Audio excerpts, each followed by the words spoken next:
How do I feel? Overall, it was a hard campaign. I party across the whole country.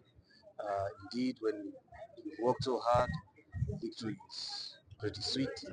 It is now a matter of hard work to build the party its fortunes amongst the Nigerian society, and that can only happen when the next administration is delivering. We are happy to be ground soldiers for the party, as it were, to carry on the work that we've done throughout the campaign, and this very work shall continue. I trust that people will only have this festive season, and after that we are looking at regional councils elections, and we are ready to work hard for the party.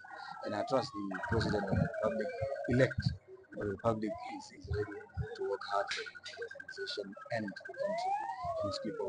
We need to build a stronger Namibia, and that can only take building stronger individuals. Thank you.